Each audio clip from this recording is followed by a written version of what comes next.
What up, everybody? I'm your host, JP, and this is my co-host, Josh. Hey, everyone. And welcome back to another bloody episode of the FIlmBros podcast.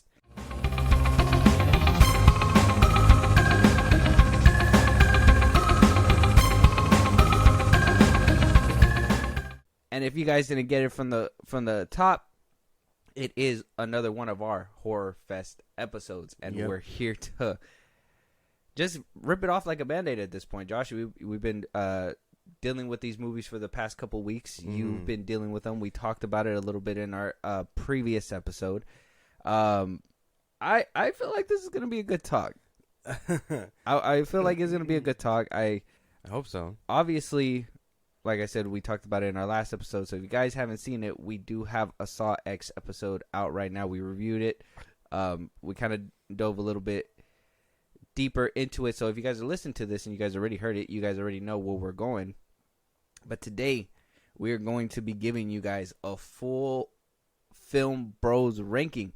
Not together, but as we always do. He's going to give you his perspective, what he believes were the better films and what he thinks was, I guess, MVP moments and all that stuff, where I will give my opinion as well. We are obviously two birds of the same feather flock together, but at the same time, we have different perspectives when it comes down to these movies. 100%.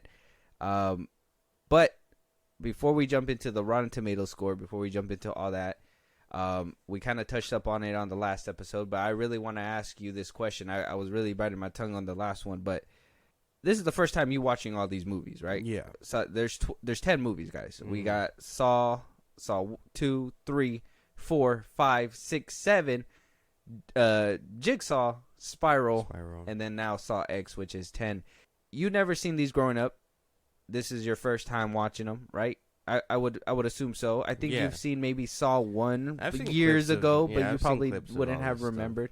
But you've seen them all in their entirety, even Saw X as well.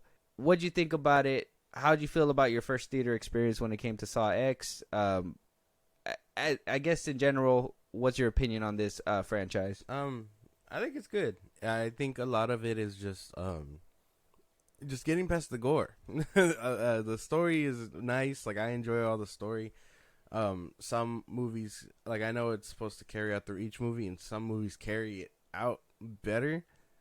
But I think for the most part, this franchise is like pretty good, and I don't think I would have appreciated Saw X if I didn't see any of these prior, because they were dropping stuff that you kind of needed to see from Saw 1 or even Saw 2. Yeah. And little Easter eggs here and there. Yeah. So for those diehard fans, of course. So like that's why I was just like, well, I just seen them, so like, oh, there's that, and I was like, okay, yeah, and it's just appreciated more. But I get it, I get the hype around them, and I'm kind of a fan now too. So pretty good stuff. Yeah. Well, me, I grew up with these. This is something that I grew up. Now, I didn't grow up watching these in theaters. God, no, I was a child. I didn't I didn't have anybody to take me. I don't think our parents were into that. I think our dad was, but I mean that was like, I was like, ooh, years ago. Yeah. But as I grew up, I would watch them and never grasped a full appreciation until, well, I was an adult and I finally sat down, rewatched them all, and I was like, holy shit, like they really do just connect together, which is so weird, like puzzle pieces, right? Like that's what it's supposed to be. And you know, I turned into an adult, and then, you know, they released Jigsaw, and I was like, you know, depending on how you feel about that movie, I was kind of not as thrilled as the other installments, but I kept pushing. Spiral came out. We thought we were doing something different with the whole franchise. Basically didn't do too crazy. Didn't go too crazy with it. Some people thought it was a little too crazy, and then we reverted back with Saw X. Seeing Jigsaw and Spiral in theaters for the first time, it hit, but it didn't hit like I was hoping it would. Yeah. But seeing Saw X and, you know, actually seeing Tobin Bell and, you know, Billy the Puppet and, you know, all these like things that I grew up with, I think that's where I can officially say like Saw X really like popped my cherry for a Saw movie in theaters. That's funny. But I love this franchise. And I'm a gore person. I really like, I'm one of those that if you could make me squeamish, you did a good job, because I really like, kind of like what Julie says. I'm very, I can be like oh, that's fake, that's prosthetic, whatever, blah blah blah. But if you can make it look real enough where I look past that and I'm like, oh, like I wince. You guys have me, and a good chunk of these movies do that, 100%. There's a few of them. I think there's a few of them I'm a little desensitized to now. That could be worrisome, but that's a different conversation for my therapist or whatever. You know, maybe later on. But these movies always had my heart. I'm a diehard Saw fan, diehard. Like you, we came up with this idea for ranking these movies. To you, is ranking movies. I got to pick what child I want to throw in the trash can and then build on from there at this point. I'm literally like, I was fighting my demons making this list. I was like, bro, like I really have to nitpick these movies, and me having to go into these movies for the first time and actually have to nitpick them. It took a toll on my soul, bro. I believe it. For me, it felt easy. Like same thing, same process that I had with the Michael Myers movies. Where it's just like, well, I really didn't like this one, like, and I mean, I'm not like, I guess with like just for the first one, I guess, like obviously that's where you start because we watched them as they released, not chronological order, I guess. Yeah. So it's like, if the first one could be bad or whatever, but and sure that'll be the bottom of the list, but who's to say that 2, 3, or 4 like aren't like dog shit, and then that one bumps it up. You know what I mean? Like, yeah, that's the process for me. Exactly. So, like, I just going into it, I was just like, okay, I think I know where I'm going with all of it. And then some movies just wowed me more than others. And I guess when you start getting toward the middle of the movies, like 5, 6, and 7, you're kind of just like, damn, like I don't know if I really like these as much as this one or this one, and that's when the ranking gets hard. But I think the last place kind of solidifies everything. Yeah. They're like the building blocks. Basically, yeah. I think every movie has, every franchise has its ups and downs. Saw is a roller coaster of just ups and downs, 100%. But with that, I want to start getting into these Rotten Tomatoes. But before we do that, I just want to remind those listening out there that we do have older episodes wherever you're listening on right now. We are on all podcast platforms. Josh, if you want to let them know where they can support us in a big way, if they want to catch a live stream, I mean, and if they want to chit chat with us, follow us on Instagram, TikTok, Twitter at FIlmBros Podcast. We post new episodes or hit us up there for any news or movies you want us to cover. Listen to us anywhere you get your podcast at FIlmBros Podcast, at Spotify, YouTube Music, Apple Podcasts, things like that. We're on a bunch of sites. Check us out. Support us in a big way. Buzzsprout. Link is in those bios of the socials I just gave you. Supporters get special thanks on episodes. Things just built for you guys. So we recognize you for helping us out. And again, you get side perks. Yeah. Subscribe to our YouTube at FIlmBros Podcast and catch us live on Twitch at FIlmBros Podcast. We go live every Saturday and throughout the week. You don't want to miss it. Be a part of the conversation. Yes, of course. All that good stuff. So let's dive right into these Rotten Tomatoes scores so we can start diving into our rankings as well. Yes. Saw, the very first Saw, the one that basically piloted James Wan to stardom, regardless of what anybody thinks. This movie came out in Cannes Festival before it was even picked up to be distributed anywhere. It was a short film that a lot of people had their sights on, but were worried that this new and upcoming director couldn't deliver. Lyon Whannell, the writer, the actor, the one that's in the movie, chained up across from Dr. Gordon. He is actually the writer, the one that made the short film. He did all that good stuff. It was a long road, and I think they only got like $700,000 to make this movie on a 14-day shoot or something like that. They only took 2 weeks to make it. This franchise had a bumpy start, but then it got greenlighted. So Saw 2004, it came out, did 50% on Rotten Tomatoes, but then at 84% on audience score. So I mean, it's not too bad. Critics were split, and I'm assuming that's just gore and everything. I always think when it comes to horror movies, they always just kind of jab it a little bit more because they're like, oh, you could have put some story there, but instead you opted for killing. Like, this is a horror movie, G. Like, what do you want us to do? That's just one of the gripes that we're going to have to, like, get over with all these scary movies because a lot of it is just, like, we know how they score, and these aren't regular movies. they should totally have a different system. Yeah, that ranking it different, just like us. We're not gonna rank these movies in the same category as action movies. You know exactly. what I mean? We're not gonna go in and just be like, this movie had like zero romance, expecting romance. Like exactly. That's not the case. Mm-hmm. So then, quick thereafter, because right when this movie was, I think, debuting during Cannes Film Festival, Saw 2 was greenlit. It wasn't even out yet, but it was greenlit in an instant. So they started filming quick. So the year over, Saw 2, 2005, came in with a 37% on Rotten Tomatoes with a 59% audience score. Popcorn buckets tilted over on that one. Not very good. Saw 3 came out in 2006. Another fast track. They just wanted to pump these out with no breathing room. And honestly, these movies dominated the early 2000s. You couldn't go anywhere without talking about Saw. Seeing Jigsaw somewhere, it was a phenomenon. It was a time to live in, and I'm glad that I did. You lived in it too, but you were just the baby, unfortunately. Yeah, no.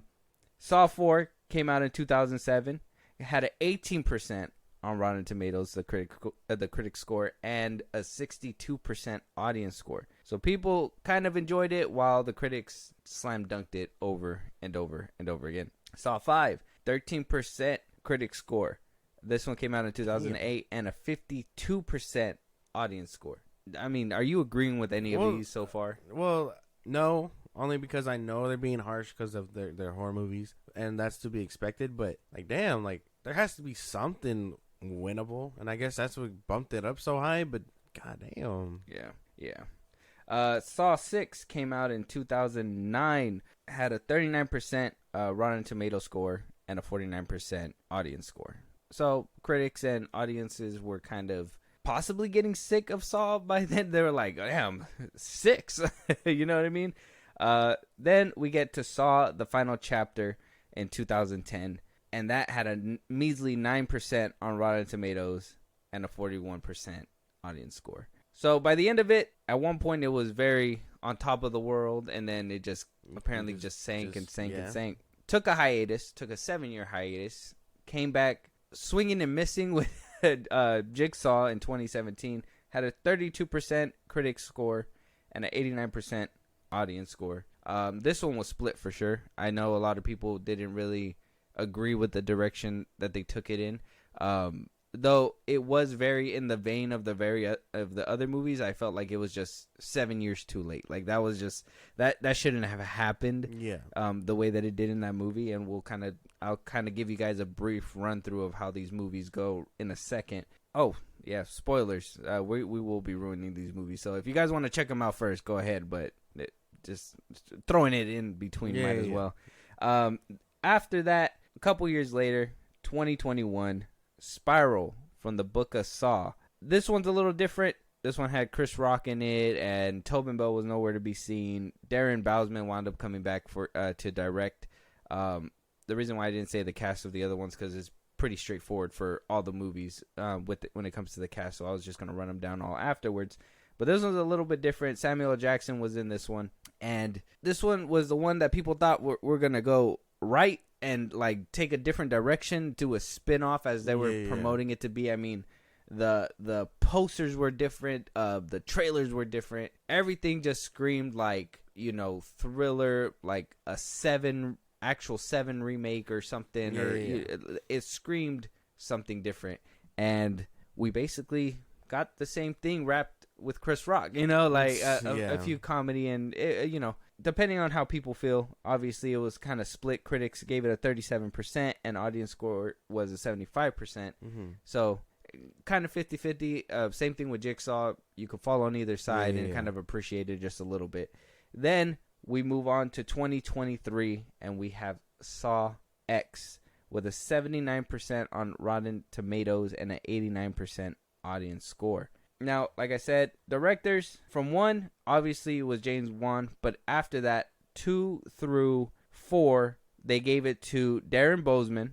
Afterwards, Saw 5 was given to David Hackle as a director. Then Saw 6 and 7 were given to Kevin Greutert as a director. Jigsaw 7 had a different directors altogether. Michael Spielberg, not Spielberg. I don't want to mess it up. Then it was given back to Darren Bousman with Spiral. And then we get to Kevin Greutert again. Yeah. With Saw X. So it's basically keeping it in the family, which is not a bad deal. I think if you're gonna bring people from who basically directed Saw their whole career, yeah. you know what I mean, to bring them back and say, hey, you know, we want you to do another Saw movie. Is that a big deal? Maybe it was a big deal for Spiral, and we'll probably talk about that a little bit more later on. But the cast of these movies are basically the same. Yeah. Obviously, we have the great Tobin Bell as Jigsaw. Shawnee Smith, Danny Glover was in the first one, and just a bunch of other well-known cast, but really not too well-known because, well, spoiler alert, consequences of being in a Saw movie, you're not going to be possibly seen through the end. So that, you know, they got a lot of up-and-coming actors, a lot of actors that did some TV shows. They did a little bit of, you know, Broadway. They did a little bit of this, a little bit of that. They just, you know, they're just actors that were lined up to get slaughtered in a movie. Yeah. And it's fine. Because honestly, I feel with these movies being kind of low budget and I guess in that horror genre, because, you know, you're not expecting fucking Oscar acting out of these movies, right? But I feel the emotion they bring to the table with these movies is actually good enough. Well, yeah.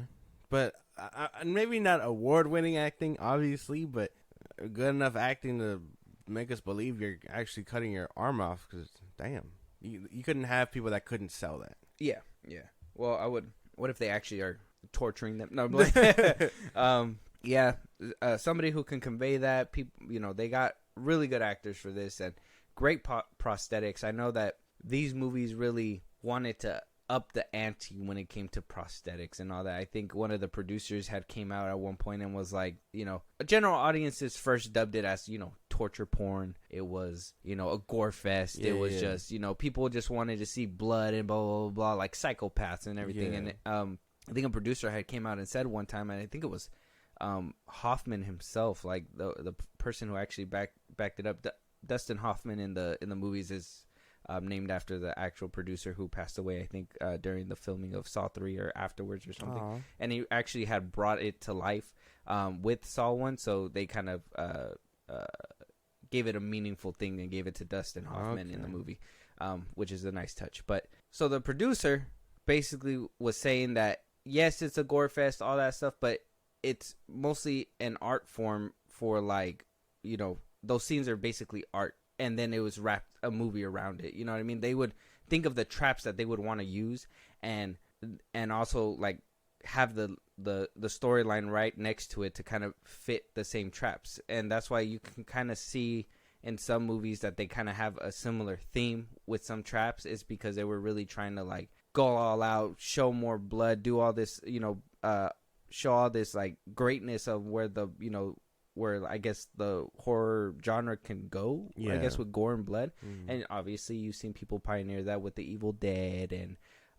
what other like disgusting raunchy movies are there? There's like well, you see a lot of I don't know if you've seen that one zombie movie, the Scouts Honor or whatever. It's like these Boy Scouts and it's like a zombie movie as well. I've heard of it. That one gets very gory as well. Like there's a lot of gore movies nowadays, and I think Saw paved the way for that 100%.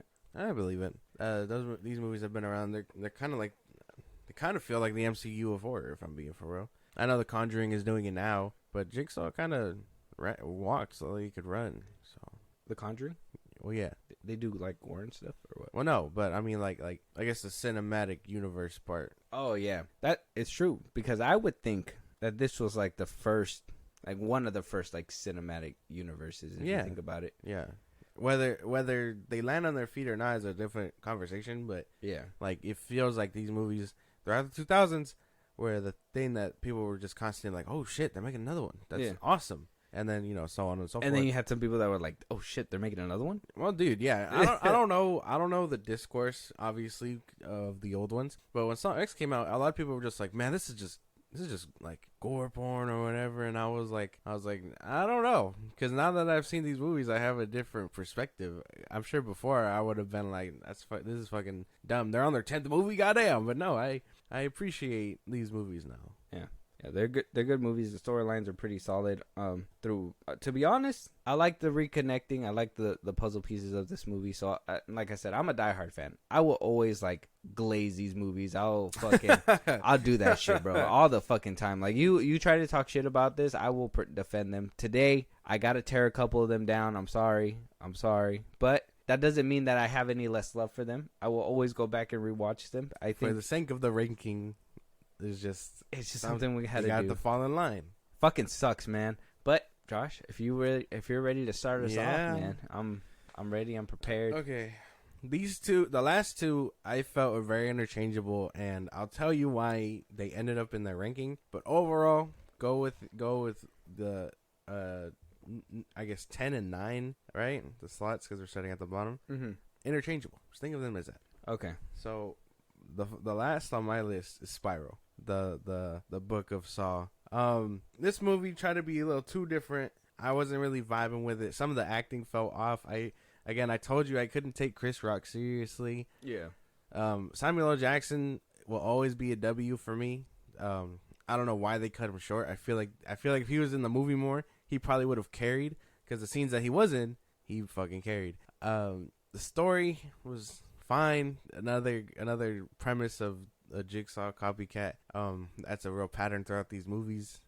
I just wasn't vibing with it, and maybe it was because it was too different. And I'm fine with taking that title or whatever, and not vibing with it. But they try to do something. They try to keep it down the line, but they were like, nah, we this is too close, so we got to change some things up. So they made the puppet a pig. They did all that. I wasn't rocking with the voice on the TV when they were like, I want to play a game. I was like, why is it an AI female? What is this? Yeah. Like, homie, and it was just the guy. I mean, and the big reveal was nice, I guess, but nothing. It just didn't feel anything like that. Maybe if it had a sequel and they built upon it or something, I could understand, but a lot of it was just like, ahaha, and then, I don't know. And then the bad guy overall, he kind of vanishes out of nowhere. You know what I mean? Like the detectives, he gets away. No, I mean him throughout the movie. He kind of just doesn't show up anymore. So now you're kind of like, okay, he's obviously the bad guy. We haven't seen him for like the rest of this movie. You know what I'm saying? Well, technically he died. Really? Well, yeah, you didn't see the scene where he got mutilated or whatever. I will say I did know that when they didn't show his body. Maybe that's why you didn't get the reference, or maybe you just weren't paying attention, and shame on you. But he did send him the arm with Charlie on there. Oh, that's right. So the audience was supposed to think he was dead. But the thing is that was the only one where they didn't show his death. And it wasn't really like a trap. It was more like he was just slaughtered. So I was like, oh yeah, no, then that couldn't have been. Clearly, it's him. Yeah. So that was a big. That was just my problem. Maybe like some people it actually got, but that I think that was the twist that I saw coming. But everything else about the movie was pretty much.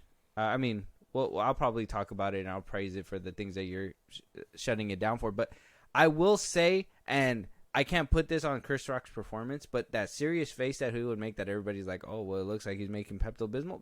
That's because of the Botox, bro. You can't hit him for that. Like, that's real life problems. Well, I didn't know that. I didn't have a problem with his face or nothing. It's just I just couldn't take him seriously. Maybe I watched Down to Earth too many times. That was one thing too. I don't think his improvisation really helped as well, because there was I think during the making of the movie he even said that he didn't read the script. He only read like the essential things that he needed to, because he wanted to come in fresh and be able to improvise like funny scenes to lighten up the movie and stuff like that. I do know that the movie also got hit by the MPAA. They were like cracking down hard for some reason on this movie when it came to the gore and stuff like that. So I know they said that they removed, I don't know if you remember the black officer that was in there that looked corrupt. He just kind of disappeared from the movie as well. Apparently he had a whole death scene and they just cut it out because they had to cut it out to make a theatrical cut. And then the scene where they ripped his finger off, that every single finger was supposed to pop off and be shown, but they had to cut that out as well. And that the one that they luckily were able to make it in was the tongue one and him getting burst apart. But even then, they were getting like some flack on that, and they had to cut down a lot of the screams because I don't know what it was. It was just like a big deal when it came to this movie. I don't know if it's because I personally think it was because Chris Rock was assigned to it, and they were kind of like, well, he's one of those that kind of is loose-lipped and says a lot of things, and I think they really wanted to like cut off a lot of his improvisation. I believe it. I believe it. This one just didn't rub me the right way. And again, it's fine. I'm fine labeling it too different because it was for me. After watching all of them and then coming down to Spiral, I was kind of like, this is just wrong. It felt like I was watching like a parody movie of Saw. You know what I mean? Like it didn't feel like a Saw movie. It felt like I was watching like someone copy and paste his shit. Well, that was the point, right? Well, yeah, but not well. Not well. I could see that, and I'll let you have it. But because when you had talked to me about it, obviously off podcast, but like when you talked to me about it, and I had told you, you have to kind of remember that this is years away and it's separate. They're trying to copy, but it's a separate thing. Did that help the movie in any way, or did it still make it just be like blatant, no, this is just not working? I tried. Because I started it and then I was like, okay, it's late. Like I try to watch scary movies late. That's my thing. I prefer. That's why you probably missed that scene. I prefer to be immersed in it. So I think watching it at night, really kind of cements the idea. But like I was just like, man, I am not vibing with this. I think I got up to like the first trap and I was like, the bus scene or train scene, and I was like, I'm not vibing with this. I don't know what it is. And then like obviously the pig and things like that. So they were relying heavily on that sort of thing. And I get it. Cops, pigs, the irony in that. And I was just like, man, I don't know what I'm vibing with. So I was talking to you about it, and I was just like, why is it like so this? Like, what happened to Billy the Puppet? That was my big thing. And you were telling me about all that, and I was just like, okay, I'm going to try to like loosen those strings. And I was doing it. I was watching it fine, stuff like that. But like, then they'd mention Jigsaw. John Kramer and things like that, and I'd be like, damn, that's right, it's still supposed to be connected, and it just didn't pan out. And then by the end of it, that's when I was like, okay, I can't judge this on its own. Like again, if it was its own thing and they were like, oh yeah, no, clearly he took inspiration from so and so, and then they kept pushing forward, maybe it got a sequel, whatever, I would have understood better. But no, those strings were attached from the jump. All right, we got to move on. You're pissing me off, and I want to verbally abuse you. I don't want to do that to you right now. What's your number? I think this is gonna be a rough one for me. This is my Star Wars. Okay, this is what is. I feel like I'm getting triggered by hearing you, and I don't like that. So I'm gonna go ahead and I'm gonna keep going to give it a little bit of love because you're just rude. But my number 10. The very one at the very end is Saw 7. It has to be Saw 7. What the fuck? Yeah, and I'm gonna tell you why. The 3D didn't help the movie out at all. That was like the biggest like even as a kid when I was watching it was an issue for me because this one the blood was red, like completely like a different color, and I think it was mostly shot in the daylight. Besides those scenes where it was like in the warehouse and it was green and stuff like that. I don't know. Even the very opening one. I think this is the one too where it kind of obviously Kramer's philosophy is flawed as it is, but I think this is the one where it kind of just got me like, well, why are they just dealing out justice to these people? And I know it was Hoffman and they were going off the rails with it because of obviously Hoffman losing his mind, but really Hoffman is having this time to stalk these teenagers and be like, oh well, the three of you are fucking each other, so now you guys got to pick one to kill. Like you're talking about the beginning. Yeah, the beginning one. And then I do, like I said, I do like the inclusion of like the car scene where they die. I like bringing back Gordon, but I felt like it was just a little too late when it came down to that one because they should have at least weaved him through the saga if they were going to pull that one at the very end. Yeah. And that was another thing too. Obviously, they don't plan. I know they plan as they go along because they start writing for the next movie, but when it came down to the 7th one, I felt like that one, they were just like, oh, we need a big shocker on top of this 3D thing. And that's basically the route that they went. So as much as I loved it and I thought it was obviously necessary in the chain, and actually seeing it come full circle and seeing that he was helping with the surgical parts and yada yada, he probably gave him the advice to dip it in wax and swallow the tape in Saw 3 and 4. But at the end of it, that one was just, it felt like they were just trying to get done with it. I like the inclusion of the bear trap, but that one, it's just seeing a lot of it well lit too was an issue for that movie. Like they did that, a lot of those scenes and the blood scenes, and they were like, oh, it's well lit, so the blood must look pinkish red. It's like, no, or I don't know if that was just because of 3D and they needed it to splash out and make it look like it's normal. It didn't do much. The kills kind of got me a little bit. I know the biggest one for me is the Hook one in that movie. The one where like he's like, shut the fuck up, you know what I mean? But I still love it. Like I said, I don't think I have the heart to really bring it down that much. I think obviously the acting is what it is throughout the series, and by the end of it, and seeing obviously Kramer with the backwards hat was hilarious too.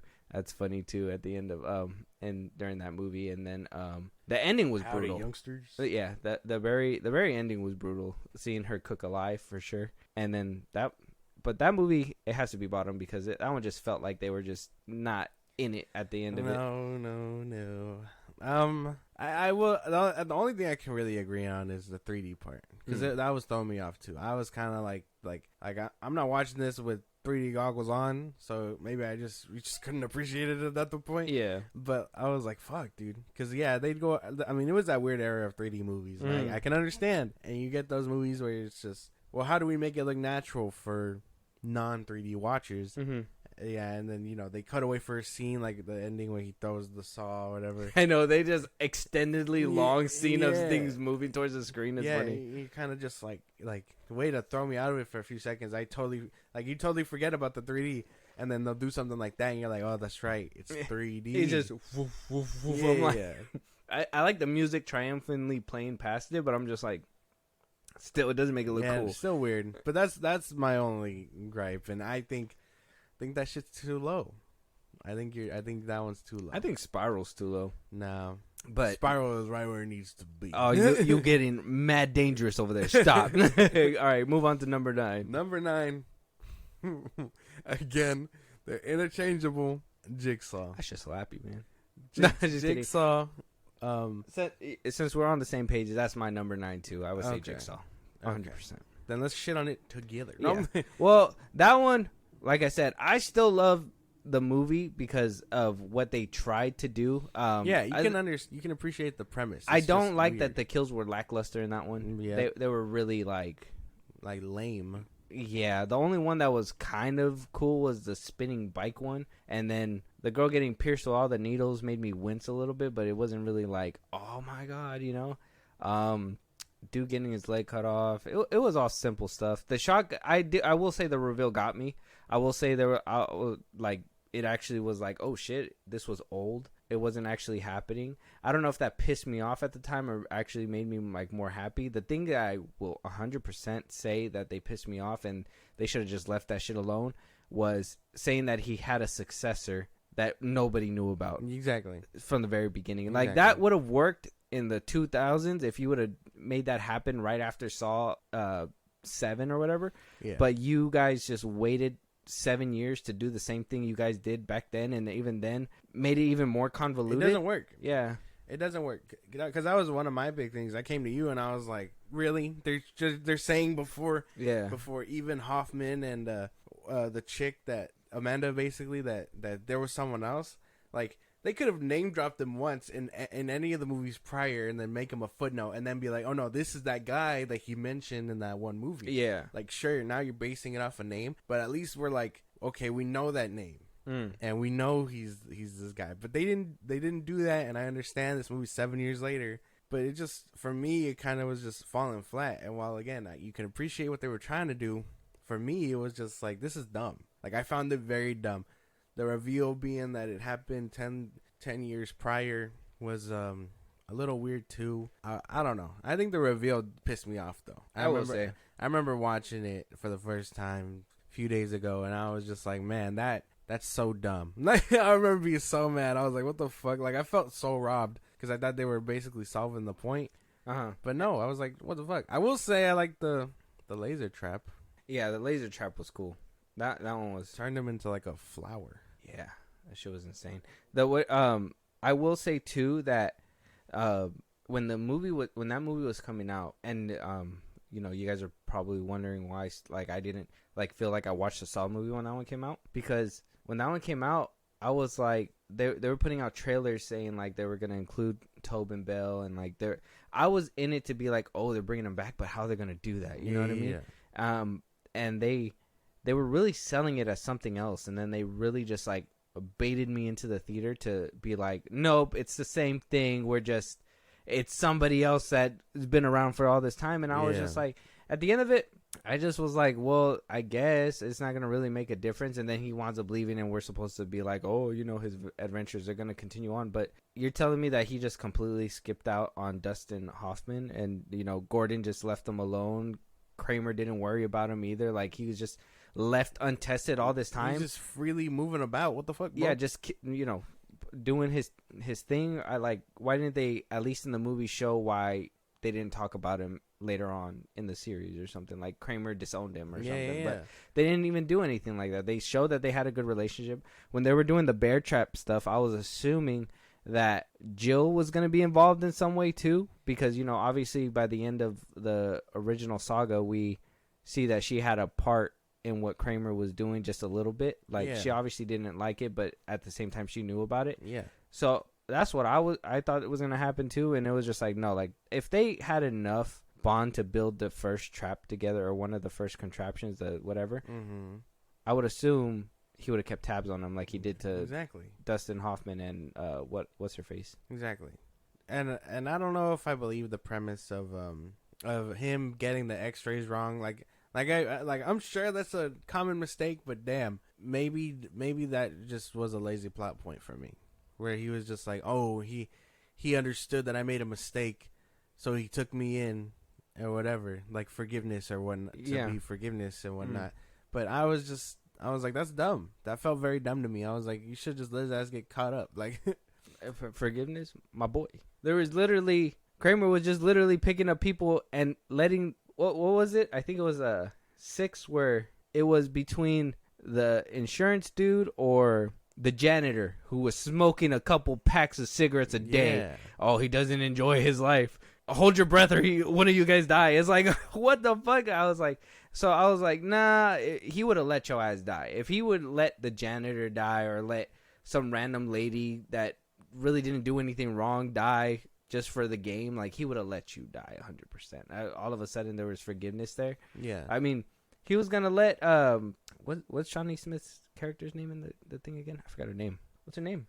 Who? Shawnee Smith, the girl. Amanda, there you go. What do you call it? He was gonna let her die too. He let her die. So it's kind of that one just really threw me for a loop. No, he plans around it, and he has contingency. He's like the Batman of horror movies.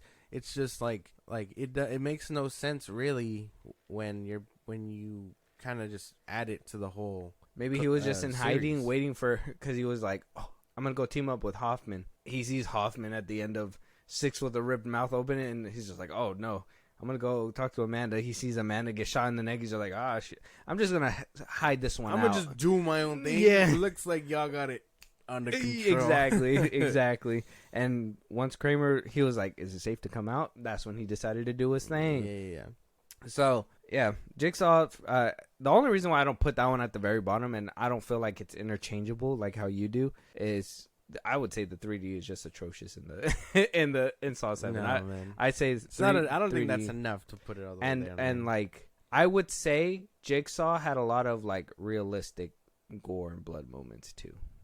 That one, like, though the kills were kind of lackluster, the bleeding out the eyes and the ears and everything, that shit was actually pretty crazy. Cutting the leg off was pretty crazy. The cuts felt real. I would have loved to see one of the people get stabbed by the falling like projectiles. Yeah, like actually like and then like in the face type That was shit. that was another thing too. The trailers like alluded to that happening, and I was like, I should have figured that they were gonna do that because they put it in the trailer. But at the same time, I was like, I thought someone was gonna get fucking Shawshanked or something. Exactly. You know, Like that would have been insane. Like a pitchfork just to the face would have been fucking insane. yeah. But all in all, that Yeah. I Number guess 9. I guess that Jigsaw. one deserves where it needs to be, right?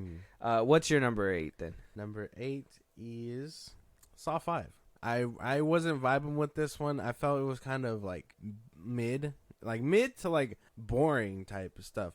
Like I wasn't really vibing with it. I told you that when I finished it. Like, and I really same thing with I guess with Spiral, where I was just like, I don't know what it is. Maybe it's because they were pursuing more story here rather than kills and things like that.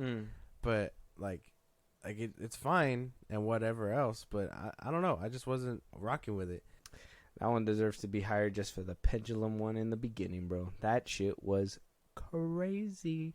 I see what you mean by it, but I honestly believe like that's the reason. Well, they're obviously pushing the story forward, right? Because after 3 and 4, I didn't even go through the recap thinking about that. Well, after 3 and 4, those are basically happening at the same time. So when 5 comes around, they're trying to build more story behind it.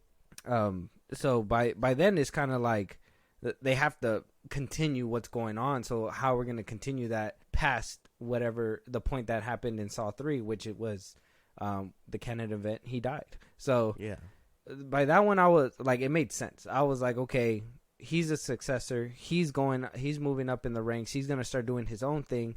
And that was in my head, like, why is he going untouched while, Amanda was over here being vetted. Everybody was being vetted. Fucking liar. Yeah. And so by the time he got his comeuppance, I was like, well, finally. But at the same time, he was running shit, bro. Dustin Hoffman. He was running shit for a good minute. And I can understand that and I can appreciate that. That's why I like Hoffman. Because, I mean, he's not like Jigsaw where it feels like it's going on morale. It feels like he's just doing it because, well, he was taught to do it. Yeah. And someone has to continue. Yeah.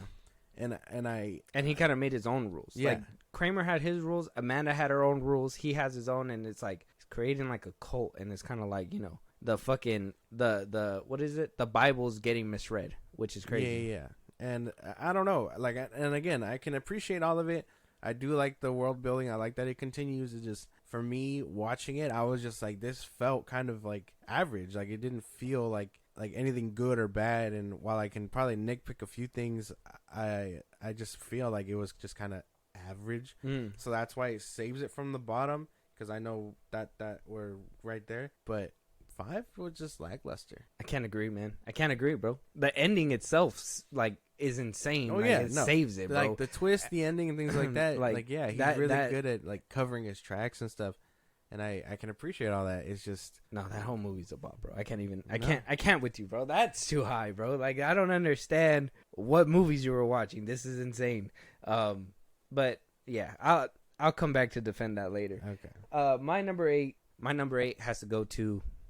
Oh, my God. I hate to say it. It pains me to say it. It goes to Saw 2.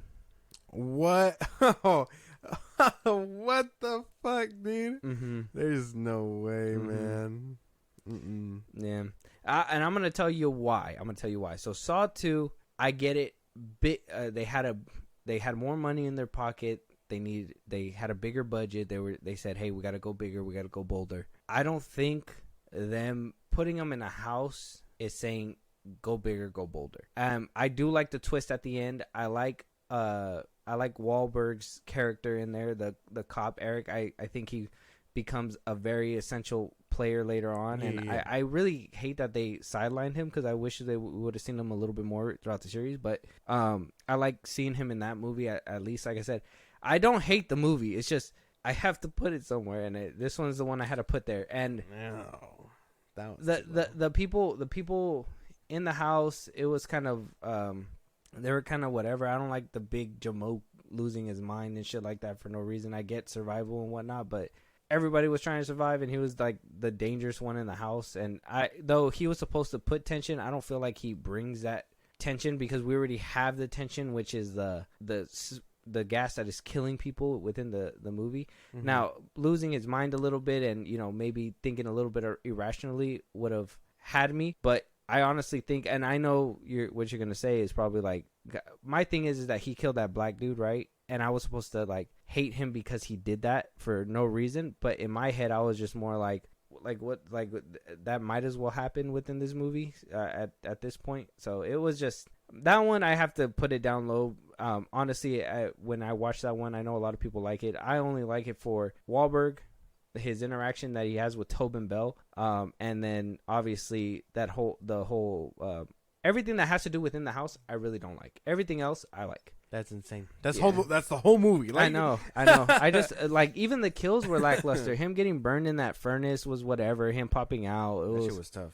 I thought that shit was tough. Yeah, that shit was whatever. I felt like it was like they made it look worse with Saw 7 when that girl got burned in that little bullpen than what they made him look out to be. And I was just, by the end of it, I was just like, it was whatever. Nah, man. I think you're tripping. I think that one's way too low. That's insane. And like it just does things better than the first. And I don't know. And again, that can equate to budget and things like that. But no, too low. Too low? Too low. You think so? Yes. Damn. All right. I'll hear your defense later. What's your number 7? My number 7 is Saw, the first one. The original one? Yes. Holy shit. Okay. It was good. Obviously better than the ones before, and I can acknowledge. I'm get out the way. I can acknowledge that yes, it set the pace. It did it all. But same thing happens with Halloween. The first Halloween is just it's outdated. Mm-hmm. You can tell it gets pushed aside regardless of how it all started. And that's kind of how I felt watching it. I was like, damn, like it's not bad. That's like that was my thing. I was like, it's not bad, but for right now, again, it has to be at the bottom until something worse comes along. And good thing worse came along, saved it from being the bottom. But I can just acknowledge that like while it sets the pace, it's so outdated. Like I thought it was kind of boring at times, and I was just like, it is what it is. You know you get what I'm saying? I get you. It does because it's the original. But I still enjoy it for the twist and Danny Glover, to be honest. I really like his acting in that movie. I know he kind of comes off the range, but I assume that's what you're supposed to be when you're in that position. I really don't have an argument with that one because I feel like wherever you put Saw on anybody's list is always going to be because it's a classic and it's what started it all. But in my opinion, in all reality, it was the low budget thing that really hurts it nowadays. Yeah. So I mean, I can only agree with that part. I still think everything else is good when it comes to that movie. Yeah, it brings something good. It's the first one. Yeah, and like again, the story is solid. It kicks off something really great. You get a glimpse of what the fuck is going on. You get Tobin Bell in his hoodie. You get his warehouse. You get all that stuff. You get some decent kills. Like the shotgun one was the most memorable one, obviously. But like for me, it's dated, and I at times I felt kind of bored watching it until it picked up again, where it'd give you intense shit, and then the big reveal got me too, where I was like, okay, he was actually in the room or whatever. Like that's cool. Like he was there the whole time, and I think by the end of it, you're kind of like, okay, like you're vibing with the franchise now on the 2, and I can appreciate all that. It's just where it has to be. Yeah, this one really hyped me up, and then when 2 came out, I was kind of like, oh, okay, sequelitis, it is what it is, and then obviously I give you that. I can't really rebuttal that one. I already know the flaws that are in that movie. I feel like they're blatant. But we'll move on. My number 6, I give it to your number 7. My number 7, sorry. My number 7, I give it a Saw 6. I gotta give it a Saw 6. I love Saw 6. It's just that's the one with the insurance people and everything, and that's the one where I feel like his moral code was starting to be corrupted. Because I like Saw 6. I like it too for what it is. It's just like I said. The problem is that obviously 1 through 3 he had a moral code, and obviously as time goes on, but this is supposed to be still the will of John Kramer. And I told you before when I think we were doing Saw X was I don't like the whole revenge thing out of him because he's supposed to have like a book. Yeah. So he's supposed to be going by the rules. By Saw 5, that was kind of like loosening up, but Saw 6 they just kind of said fuck it kind of thing and kept going. Yeah.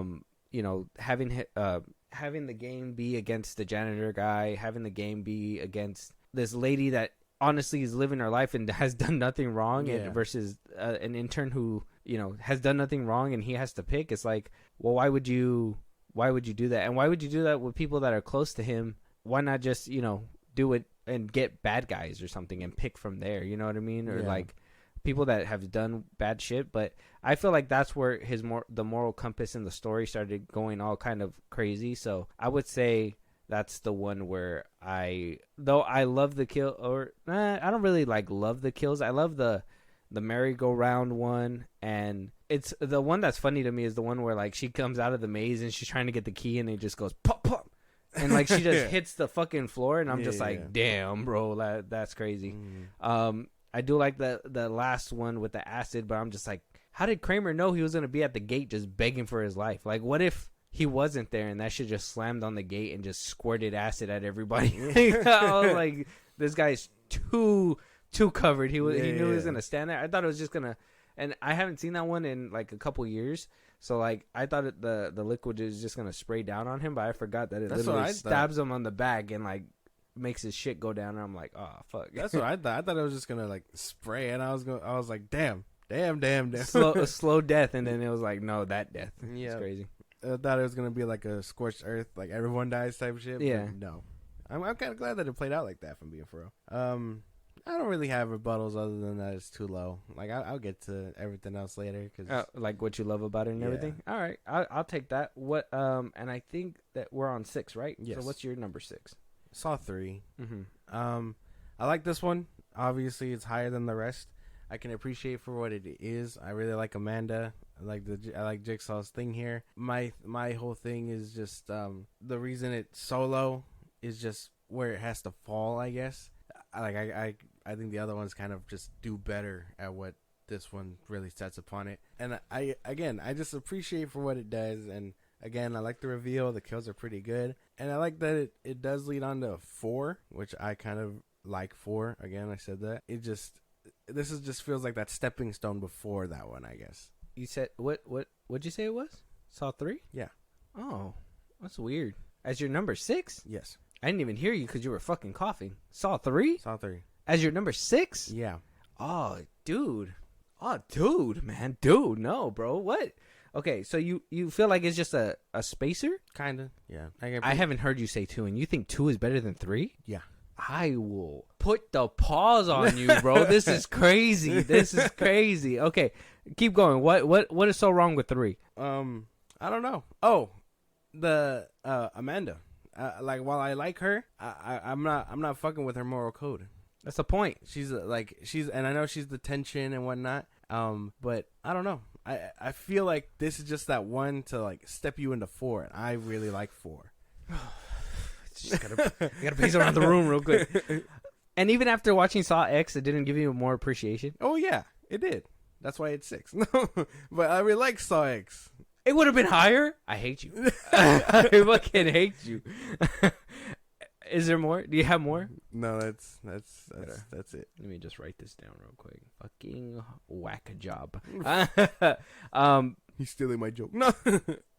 I'm not even gonna rebuttal it, man. I'm not even gonna rebuttal it, not right now, because I think you're on tons of crack right now, and I don't feel like this conversation's going anywhere. So I think, but my number 6, Mm-hmm.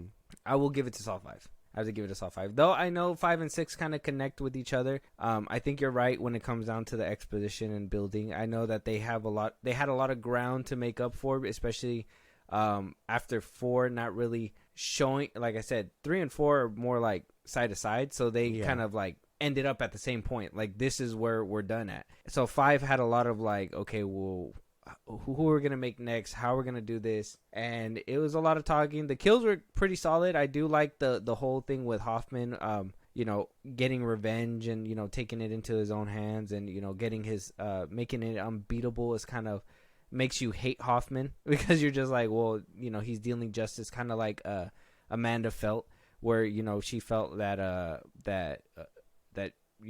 if they're really bad, you give them mercy and you take away their life. But if she feels like they're good and they don't deserve it and they have a chance of redemption, where she would just do that. And then obviously the little gray area in between with her. But Dustin Hoffman had a clear vision. If you're bad, you're bad. If you're good, you're left alone. But if I see that you're an issue, you're gonna fucking die. So Saw 5 and Saw 6, that's why I put them back to back, because I feel like they build up on each other really well, kind of like what 3 does with 4 and whatnot, etc. Yeah. But yeah, five goes there. I think it deserves there. I don't know. I still have my gripes with 5. There's no way. I can understand why you put it there, because again, I see the appeal. It's just an average movie to me, and it's not my cup of tea. Are you telling me that you did not wince during the crushing at the end? I did, but one scene does not make a movie. What are you talking about? What a movie! What? Can I get a movie with none? Bro, they gave you everything in that movie. If anything, you said that they gave you more than you asked for, because you were just kind of like, okay, can we get to the killing? They gave you all that exposition. They gave you a whole lot of plot, which is fine. And a lot of, like, twists and turns, like the reveal of the agent being alive, that didn't get you? Like, oh, she didn't actually die? Don't they show that in 6? Oh, yeah, you're right. Oh, yeah. Well, you jumping the gun. No, yeah, Strom, what do you call it? Strom didn't know that one. She fakes her death, quote unquote. Oh, yeah, because they didn't know if they can trust Strom or not, which was weird. Like, that didn't, like, none of that didn't get to you? Well, yeah. You like, oh, but that's the thing I feel with these movies. Like, you get to 1 and you're like, okay, this is good. It's set up something, and then I think the next one just executes that shit better.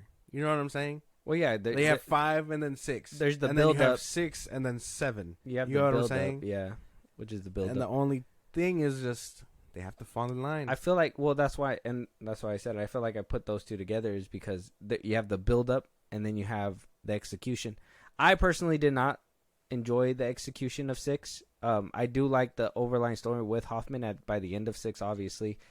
He's caught in that new and improved bear trap, and he was able to break free and stuff, and, that shit was cool. I didn't like that Jill was getting in the middle of all that. Anyways, I thought she was going to play a minimal part, but then after being, like, an involvement, I was like, so I think that's why 6 got where it was, too. I actually really liked that whole thing. I'll get to that later.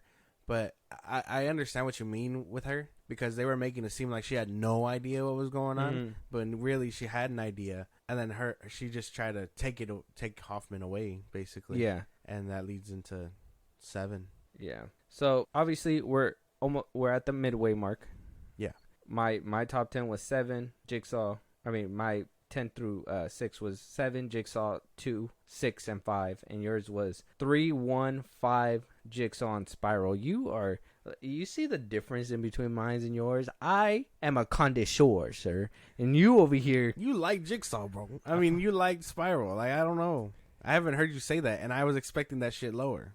Yeah. Keep expecting, motherfucker. Anyways, pull a little Samuel L. Jackson out of me. You're like, guess what? Spiral's number 1. Dun dun dun dun dun dun. Oh, damn, that'd be the craziest plot twist ever. Just end the episode right there. So I gotta say, Spiral's too high. Jigsaw, I can agree with you. 5 is way too high, I think, and especially as you can see how my listing kind of went. I think that they especially with, like, the build-up movies, they should kind of be together. So how you have 5 but not 6 anywhere near there, that's kind of like red flag to me. Saw, the first one up there, like I said, I can kind of understand that, but I was thinking it was going to be, like I said, 5, 6, and then maybe Saw or whatever. But, Do You Boo Boo is crazy. Saw 3, that's the one where I feel like I got to tell you, this is your intervention, and you got to put the pipe down. What? Number 6 is a good spot, man. Number 6 is a good spot. Remember, it could have been 10.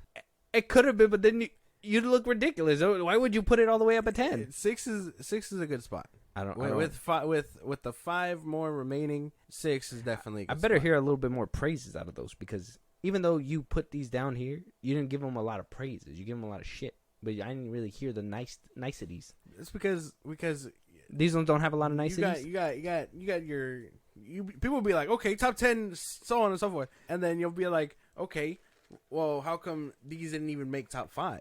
And you have to tell why you don't make top 5, but they made it the top 10. You get what I'm saying? Not just that there's 10 movies, but that's what I mean. There's 10 movies and you make it top 10. I believe 7 through 10, you are basically you're there by default. You have to make it on the list because it's a top 10 list. Like exactly. you have, but like the rest of them, you like Saw.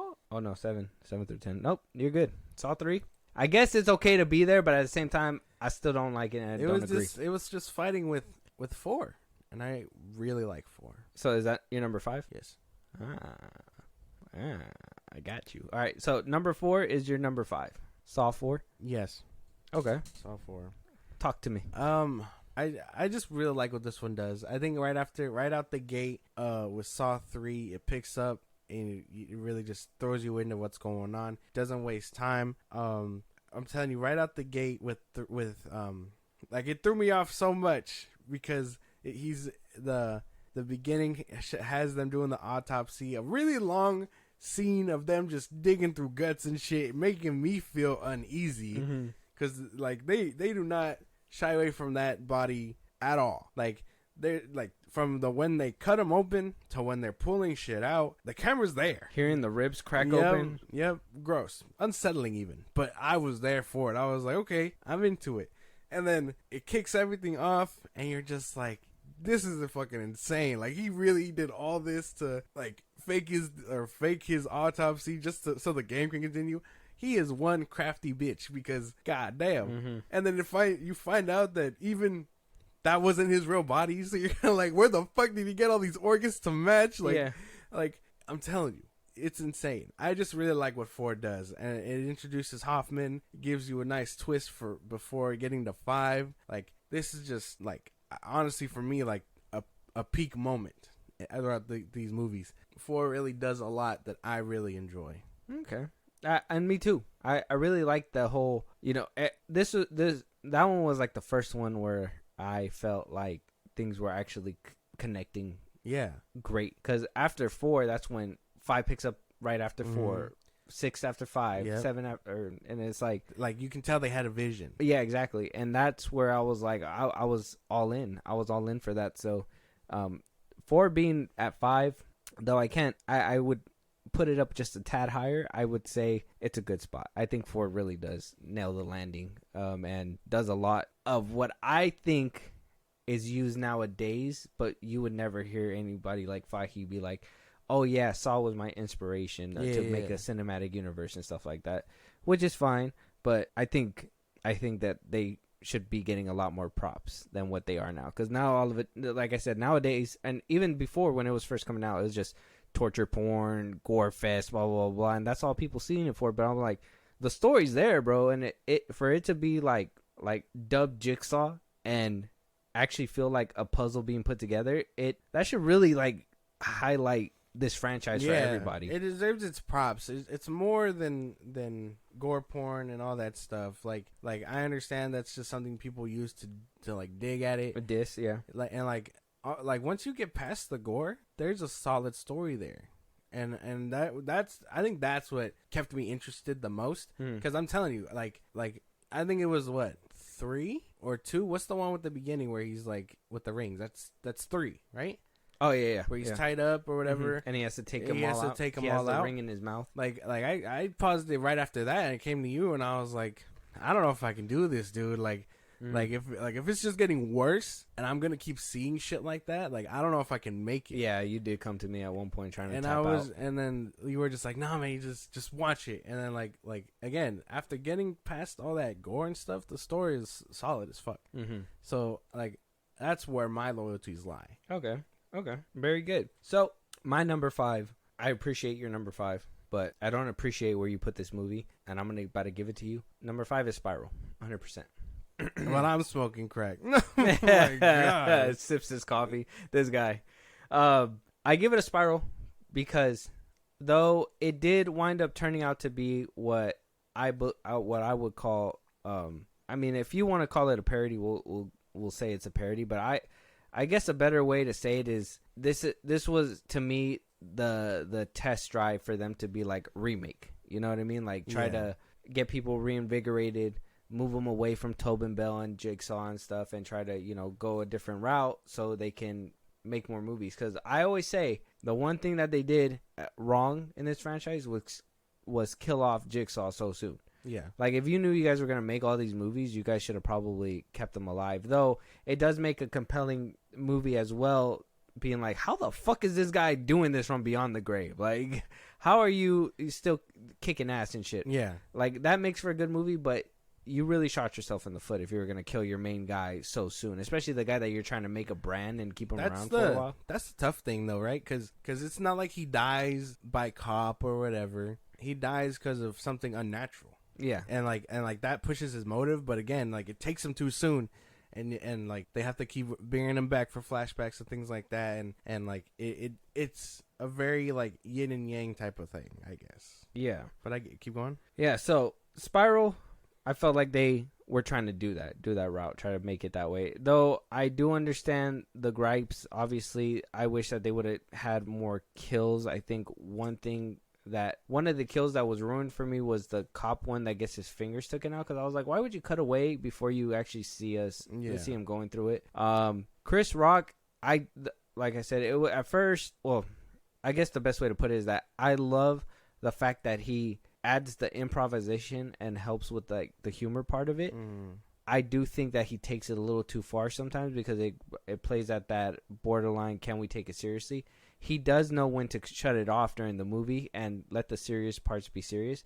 But that whole one shot, the whole camera movements in this one, I thought were pretty good. I thought it really reminded me like Prisoner, like a thriller type movie, like one of those where we're going through like actual like murder shit, like a murder mystery type thing. Though, like I said, and I don't want to sound like a douchebag either, like I seen it coming from a mile away. But like I seen it after we didn't see his death. I knew that it was gonna be him. Yeah. His motives for me were pretty good. I was like, okay, crooked cop. The delivery did kind of go a little bit sideways, because I was like, well, Zeke was beating on people very crookedly, if you ask me, but he's the best guy that you want on your team. I was like, that's fine, but I guess, Jigsaw's morals were kind of flawed as well. Yeah. But other than that, and then I will say, to date, that one had to be the most realistic looking when it came to, like, the blood and the gore and, like, the tongue being left out, and it, like, you seen it's, like, underneath and everything. The blood dripping. Like, that one to date has to be the most, like, realistic one. Like, the realistic looking when it comes to all that gore effects and everything. I will give you the voice. I think the voice is very off-putting, but I know what they were going for. Was that eerie, like, it didn't have that like Tobin Bell. It didn't have like that, like, I always say this word now, but the gravitas. Like, it didn't have that like how Tobin Bell does. Yeah. Because it did sound like AI. It's just, how do you make it scary again? And I guess that was the route that they went. But I will say that I thought it was a solid entry by the end of it, and even by the reveal, seeing Samuel L. Jackson, that's a big plus in that movie for me. The ending was really good for me as well. And I know that they were trying to lead up to sequels, but I don't think we're ever gonna get those. Well, yeah, no, not anymore. Not. They know Tobin Bell's the safe spot. But now that we both have them out of the way on our list, I will say you cannot look at those two movies as fails, because they basically now found the sweet spot with Saw X. They said, okay, we're going to try Jigsaw. We're going to try to play it safe and do what we're doing with the rest of the movies. Didn't go as well, 50-50. Spiral, they said, hey, we're going to go ahead and go a little bit this way, see if we can reinvigorate the fan base in a different way. Obviously, that went 50-50. That, we don't want 50-50. Then they brought back Saw X unanimously. Everybody loved it. So they found that in between with Saw X because of these two movies. Well, yeah, but I'm sure that wasn't the plan at first. I think once they saw Spiral did kind of they were just like, damn, we gotta figure out a way to use Tobin, because that's probably what's brought everybody back to Saw X. Mm-hmm. But they were just like, nah, we can't be a little too different. We got to find that sweet spot that you're talking about. Mm-hmm. And they found it with Saw X. But I think only because when they tried something too different, Spiral was just met with conflict. Well, that's what I'm saying, right? Obviously, it wasn't intentional. Like, you're looking at the positive. I'm looking at it negatively. Well, the only reason they brought him back is because that one failed. But that's what I'm saying, though. Like, obviously, the negative part is that they had to do they had to try and shit. And obviously, like I said, Jigsaw, I felt robbed. Spiral, I actually felt like I was getting something out of it, you know? And then Saw X came around, but at least they looked at it and said, this wasn't working, let's do this, and actually gave a compelling new Saw movie. So, but it's not like Marvel where we've been crying and complaining and they still haven't moved the ship. You know what I mean? Yeah. Like it's been a whole ordeal over there where Lionsgate, they're just like, okay, well, they didn't like that. That one was met with 50-50. Let's try this. Yeah. Wound up getting it back. Obviously, it was a necessity. How are you going to replace Tobin Bell is the big question mark with this franchise. 100%. I think that they need to do a little bit of soul searching and see who's really going to pick up the mantle, because they can't be milking him all like the rest of their life. Well, yeah, no, they obviously can't, and I'm sure we'll talk about that towards the end. You know, theorize how they can continue. So we'll put a pin in that conversation. But ready to move on to number 4? Yeah, what's your number 4? Number 4 is Saw 6. That's my number 4. Mm-hmm. Okay, Saw 6. I really like this one because of Jigsaw's moral compass in this. Like, I know it's more revenge driven and things like that, but I'm kind of vibing with that because it also shows that he wasn't just this guy who had a code. Towards the end, he was getting kind of cold-hearted with everything, you know what I mean? And I really like the balance they show with the insurance guy. Like, I like that they put him through the ringer, and while, yes, it isn't him technically making the calls, but, I mean, policy says that you're going to abide by your own thing, so let's see if you're really that guy. And again, it's a fucked up way to look at it, because, you know, your own personal code is different from your company's code. Like McDonald's could totally be like, hey man, you're a little too big, we can't serve you, but you're gonna serve him because that's not the code, you know what I mean? And it's just, I just really like that they play on that dynamic. Again, I like that Jigsaw is just a little bit more revenge driven here, because I mean, he was getting desperate towards the end, and then eventually he started to plan it all out. I like that. I like the teeteringness between Hoffman being figured out and things like that. Like, how are they going to play on the fact that what happened with 5, basically? And I don't know. I just prefer this one a lot more than 5. And I think 4 is a great spot, because 3, 2, and 1 were kind of tough to figure out. Yeah, no, I just couldn't get behind that. You're going it based off kills, which is cool. Obviously, kills is what's necessary. I think this is. I know how you rate things now. I see it. Kills were cool. The moral compass part with certain things is cool, but like the message behind it, like what is the story? The story is saying that Kramer is this guy with a rule book. He kept his rules. He would see those rules to the end. I would have understood it a little bit more with 6 if Hoffman was in the mix and making it harder, and he was the one who picked the people and those were his picks or whatever. That would have been different, but it sounded like Jigsaw did all that. And so if he did all that and Hoffman was the only the grabber, the nabber, whatever, that's where I have my problem with the story, because at that point you're no longer building up from what you were doing for 5. You're now doing your own thing with 6. Well, because this is the one where they're basically following out his final wishes, right? Yeah, they're supposed to be. Yeah. And, you know, Jill had her part to play, Hoffman had his part to play, and then they were the ones fighting over legacy, I guess. I don't know if their plan was to ever give Jill the legacy, showing on where she ends up, obviously. But I'm sure that this was their idea and plan to like start figuring out if they wanted to give it to her or not before where she ends up. And I can appreciate that. Like, I kind of like seeing them go back and forth. And then, you know, she gets him in that bear trap at the end and whatnot. He makes it out. I really like the new look of the bear trap, though. I like rewatching it again. I was like, I don't think I would notice that before, but rewatching it, I was like, they tweaked it hella. Cool. And then even in Jigsaw, I just like the little callbacks in these movies. Jigsaw, you can tell it's the little thinner trinket version, whatever, before the refined one. Yeah. And I don't know. I think 6 just does a lot that 5 set up. So thank you, 5, but 6 has to be the better movie. I don't know. I think that's just my dilemma, is where, because it is solid.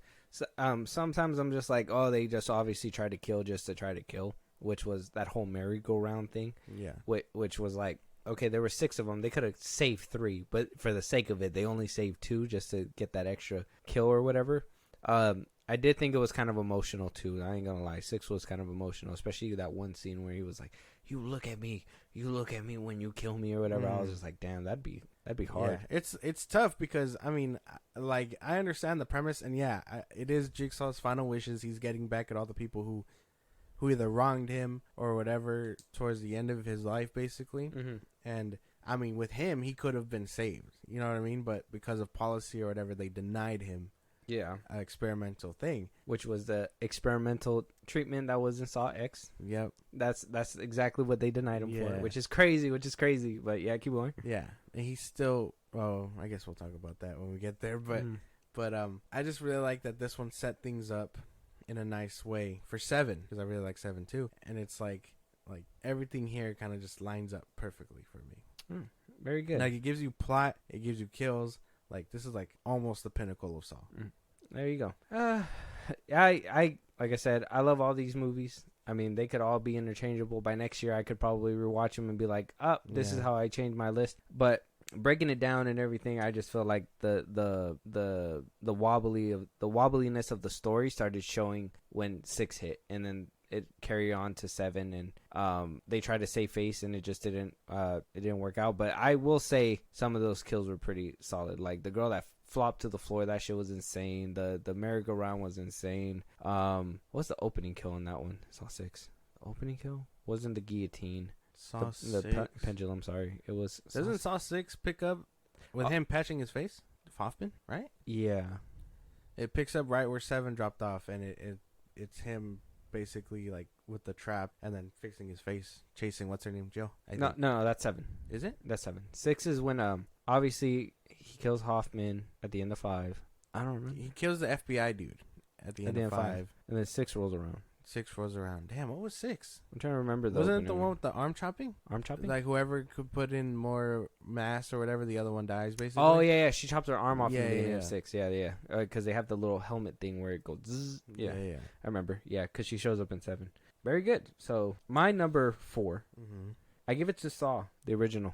I gotta give it to Saw. Like I said, that one is interchangeable. The only reason why I put it up so high is because I have mad respect for that film. Like I said, when I was going through my Saw phase, which was, I want to say, when Saw 7 came out, that's when I like literally binge watched all of them. Yeah. I did a lot of research into what made these movies, how it started. I have a lot of respect of the fact that they literally built out the set by hand, and that's like, I think they had the bathroom set that they had built by hand when they made their little short film that they used. They just kind of added a little bit more, and the rest of it was all like hallways and stuff like that they just happened to find. That's why it's like super low budget. I just have the respect for the grind when it came to this movie. And then, you know, the fact that I watched it and it wasn't my favorite one, after watching all 7 of them, after my first viewing, that's when I was like, okay, I still respect it because it was the first one, but it's not the best. And I love it. And I think it's hilarious too. Just a little small story. So Shawnee Smith, the girl that plays Amanda, she was supposed to have a role in the first movie. Or she wasn't supposed to have a role at all. She was offered the role, but she turned it down. And the reason why she was offered the role was because I guess James Wan had like a crush on her or whatever. And so she turned it down. And then he tried again after she saw the whole. I guess to pitch it to Lionsgate, they wound up doing the whole reverse bear trap. Yeah. And they showed it to them, and then she seen it and she was like, "Okay, I want to do it." So then she wound up doing the movie. And little fun fact too, during Saw 2, she was pregnant during the filming of that movie, which is insane. But yeah, little tidbits. But Saw for me was just that movie that started it all, and I love it for nostalgia. That twist at the end, the killer being in the room all along, just laying there. I do think it's some bullshit that he was like, the keys in the tub. It's like, how the fuck was I supposed to get that? I was waking up, there was water around me, and the key just kind of flushed. Yeah. I kind of felt like that's where it kind of set a precedent where some of his games are unbeatable, because how was he supposed to grab the key waking up? That was just my thing. Like that I think that was how were you supposed to feel for that sort of thing? That's not you're panicking more than anything. Exactly. You guys just threw him in the tub and just tossed the key in there and was Yeah. like, oh, well, you missed the key, go down the drain. It's like, you lose. It's like, oh, fuck. I guess he really had to chop off his leg if he really wanted it. But regardless of anything, I thought it was still a solid entry. Obviously, it birthed the franchise. Look at us now. We're in 2023 still talking about Saw thanks to 2004. So there it is. Okay. I don't really have anything to rebuttal because, again, it is what it is. You could cherish it more than me. But for me, it's always just gonna be like a dated thing.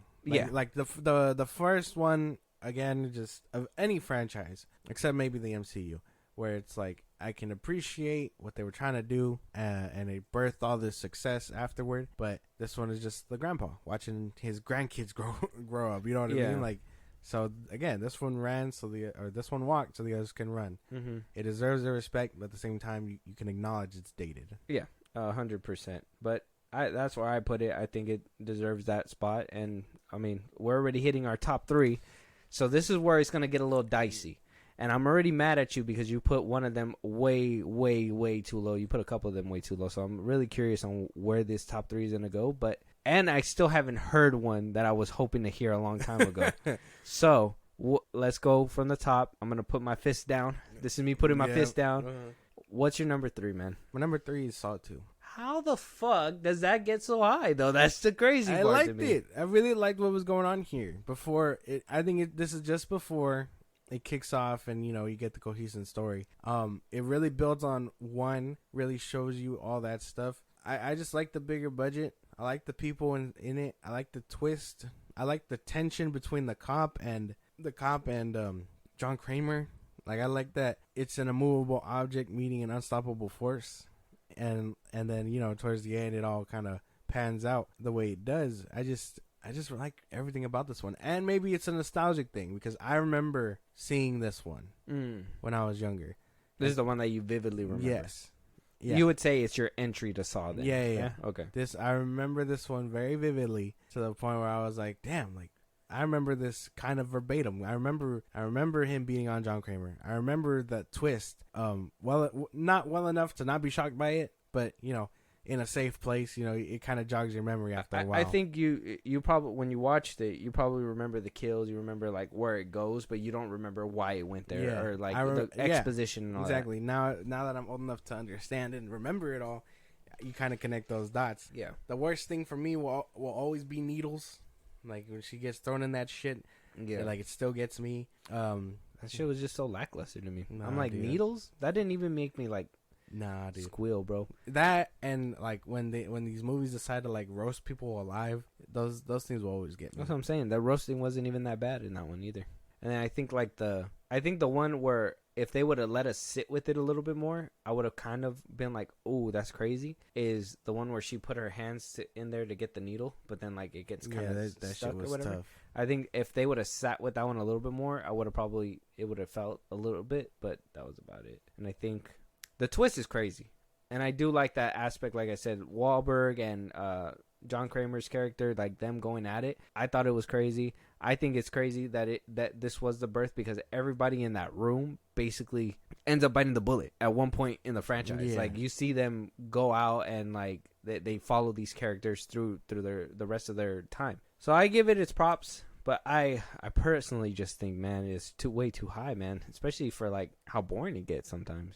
Nah, I don't think it gets boring, dude. I think there's enough tension here for me to like really like pay attention. I guess I like it's not like how I was with one where I was like what's going on here? Like it's kind of taking a little too long. But like I don't know. 2. No, I think a 3. Maybe it could change. I mean, maybe it's just nostalgia putting it that high. But 2 for my third slot. I give it to you. I can give that to you, I guess. I mean, I wouldn't do that shit, but it is what it is. I just got to put that down real quick. But my number 3, I give it a Saw 4. 100%. I think Saw 4 is a solid entry. I like that it is coexisting with Saw 3. That was my Man of Steel to BVS to Zack Snyder's Justice League when I was a kid, when I seen that big reveal at the end of 4 where it was like, oh, it's actually happening all along with when Strom went into that room, the hallway and everything. I was like, and he was like, oh, the Gideon building. I was like, oh, they were just there. I was like, they're gonna find the bodies from the last one. I was like, this is crazy. And then I start hearing the dude screaming in the hallway. I see him like looking around and shit like that. And I'm like, what the fuck? Wait, I was like, whoa, what the fuck? And like, they were in Saw 3. I was like, what the fuck's happening? That shit, like, as a kid, even till this day, bro, like, I rewatch it. I'm like, it blows my mind how much attention to detail, how much, like, they really put into this one.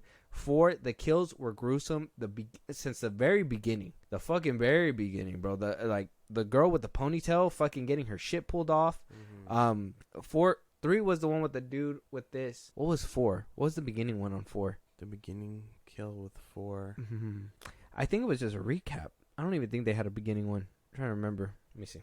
4 is the autopsy.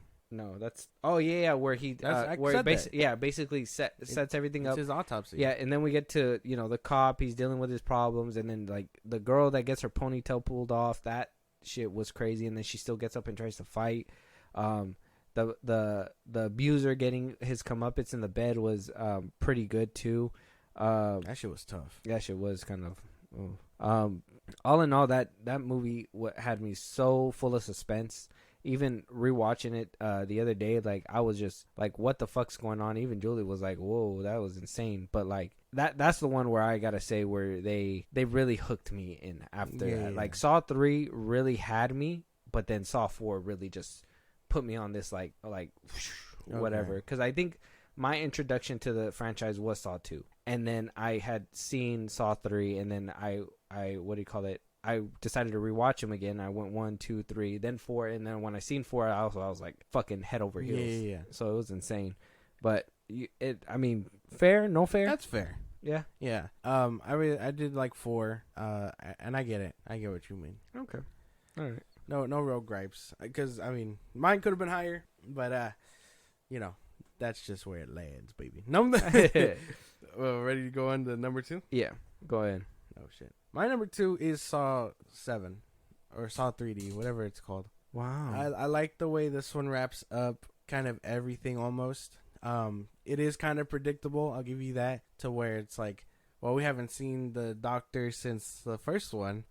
Basically, and you're just like, okay. And then what does it for me, it's not like how they try to do it with that Jigsaw, with the dude from Jigsaw. Like, they actually gave you a way for him to like make it make sense. He was the one cutting the pieces out, this and that, doing the eyelids, all like that stuff in the background. So I can appreciate that. And it's not, and this to me, it kind of felt like Jigsaw was the one that was like, or John Kramer, where he was, I don't want to keep saying Jigsaw to reference the movie, where John Kramer was just like, hey, like, you should lay low now, like, I'll ask for your help here and there, but you gotta like stay away type shit. And then, eventually it all comes back together. I like that Hoffman loses his way. He ends up, he's more obsessed with getting Jill rather than playing the games. Mm-hmm.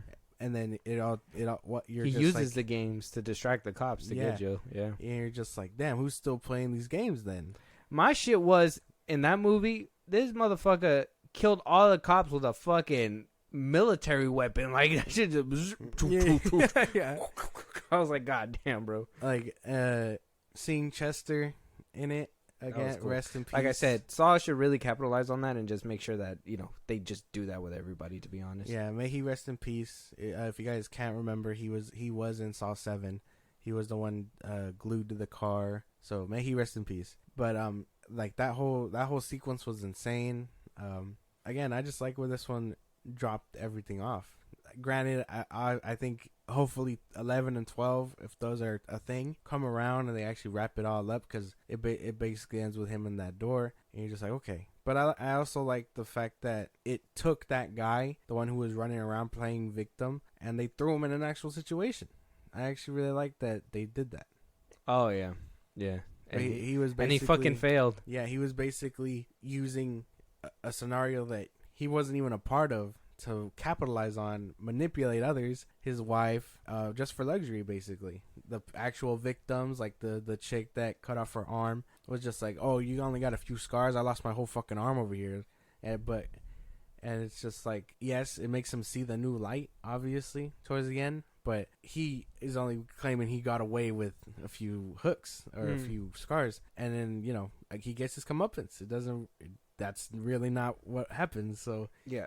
And again, same thing. Seeing his wife cook will always fucking, that shit was tough. Yeah. Yeah, that shit was pretty bad. I don't know how that made it all the way up to your second slot, but that movie is not.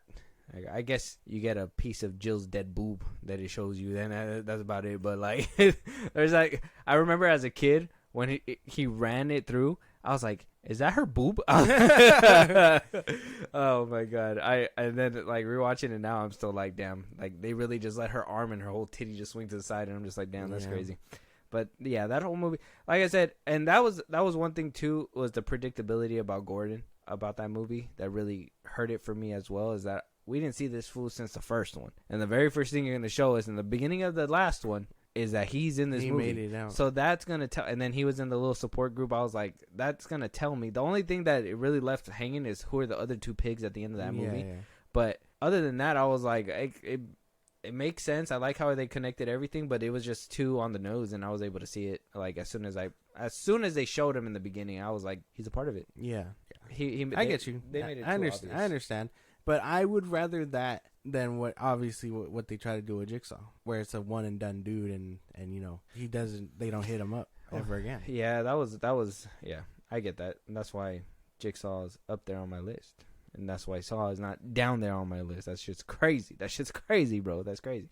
You put it at second place, and at that point, that's where I know the pack comes in. But my number 2, it has to be given to Saw X. Loved the movie. Loved the new installment. It was great. The problem was about that movie was just I knew the twist that Kramer wasn't wasn't gonna get no head surgery and shit like that. I think everything else was okay. The kills were decent. I felt like they were tamed like they were in Jigsaw. I think they kind of tried to go all out with Spiral, but obviously, like I said, I think the MPAA really got in the middle of that, but they did make it look realistic. So where they kind of lost something, they made up for it. This one, they kind of made you squeal. I think the only one that made you really be like, ooh, was the eyeball one, and maybe her sawing through her leg. The whole brain thing, I was just like, we seen it before, so I was kind of like, it is what it is. He's just trying to do it on his own, pulling it out. And yeah, everything else was cool though. I liked Amanda coming back. Like I said, I just that was another thing that I said during my review, is that I didn't like that they put her in 2000s clothes, trying to be like she's still young Amanda. You know what I mean? And I do like the added tension that they put between Kramer and her, like showing that what happened in Saw 3 wasn't just a fluke. Like, no, she's been acting like this. She wants to make it her own way, even though she's still technically under his wing and whatnot. Like, she's still losing her mind, kind of. And yeah, I appreciate that. But Saw X was is a really solid entry, a lot better than what we were getting towards the back end. But I think this really shows you, like, what are we gonna do without Tobin Bell? I can respect it's in top 3, but that's insane that it's number 2, because that's my number 1. Yeah. If you want to praise it, shit on it, if we know it's your number 1, and then I'll get to mine. It's my number 1, Saw X. Dude, I just really like this one. I like that he dove into John Kramer. That's my big thing. Mm-hmm. Like, it's a lot of like him not just coming to terms, but the fact that it leads into more, and that he was planning for that all along. And you get small snippets like the detective, what you call it, you get Amanda, you get all types of nice Easter eggs. For me, it was just a lot of like, okay, now we're focusing on the character element. Sure, the kills will come later, but the character element in studying John Kramer's ideology or whatever, for me, was just a big thing. I was like, okay, I understand. And the kills, I like the kills. Again, I know for you they're lackluster because you're an avid fan. But for me, as like barely getting into these movies and being like an average fan, I think the kills were pretty solid. Solid for like a theater viewing, huh? Yeah. That's what I wanted to ask you as well, and I think I forgot to ask you during the review. But like, as somebody who watched this one first time, because you didn't watch Jigsaw or Spiral in theaters, right? No. So this one, watching it for the first time in theaters, did it at least make you, like, it didn't make it super bad like how you were watching like Saw 3 here in the house and stuff? No. Because it was very digestible, and I feel like if they weren't digestible, you would have people walking out basically. Yeah, if they weren't fans of the other ones, I guess. Yeah. Like, imagine taking in an average someone, I guess, who isn't into horror movies, in there, and they'd probably be squeamish. Yeah. But like not enough to be like, all right, I'm dipping type shit. Like you're not like the leg one was pretty bad. Eyeball was pretty bad. I just like seeing a lot of John Kramer's character here. Again, that tension with Amanda really builds it up. You can see Amanda going off the rails already, and where her ideology lies, because she was with what's the one chick's name? Gabriella, where she's basically like, oh, she's a junkie, she shouldn't be here, but she was a junkie at one time too. Yeah, so she felt everyone needs their mind change to be fixed, and I don't know. I just like everything Saw X does, so that's why it's my number one. Okay. What's you still going, or what's your number one? Well, my number one, I got to give it to Saw 3. I think Saw 3 is the best out of the series. I think it's the most solid story. I think obviously we have a trend. They end a movie and it's supposed to be like stick the landing, surprise, shock. If they would have ended at 3, that would have been the greatest shock ending you would have ever seen in the history of cinema, in my opinion. I think if they would have left it there, it would have been like, how the fuck did he go from A, B to like seeing the corruption of him trying to pass down his work, and that's why it died with him, kind of thing, Like that would have been an amazing thing, seeing how how everything played out. But then obviously they went with 4, and like I said, that would have been a decent cliffhanger ending too, if they would have just left it and been like, oh well, now they're taking his teachings and gonna go out in the world and do what they will with it. That would have been a solid ending for 4 too. And then we just kept going and kept going and kept going. But I honestly think 3 would have been the true best solid ending for this franchise if they would have just done that, and it would have closed the chapter perfectly with Saw. But obviously they said nope, one every single year, and then we're at where we're at. Yeah, the kills were crazy. I think the pig one was insane. The one with all the juice is gonna drown the judge. I like the avenge for his son plot line, like going through whatever he can, like no stop, all gas, no brakes type shit, no forgiveness. Like he just he needed to be fixed from that. And at the end of it, though, Kramer seen it coming. That was the big downfall for not only his test subject, but for Kramer as well. Yeah. Like he thought he can change him. By the end of it, he didn't anticipate that people cannot be changed, or actually he did. Saw 4 coming in next year, so that's basically what basically happened, and that would have been a perfect ending. Yeah. Without knowing anything that happens past 3, it would have been a completely just way to go. Thank you for giving us Saw. This is a trilogy for generations. We could reboot it later, but now it's just become this icon that they cannot just leave alone anymore. They can't just stop making it. But I honestly think 3 is the true solid ending. Like I feel like that's the one where if they would have stopped there, it would have been completely fine. Everybody would have moved on, and it would have been the best of the best. Now, I understand, but I think if it would have just stopped there, we wouldn't have gotten we wouldn't have gotten more movies, obviously, with better things in hand. Yeah, but would you have?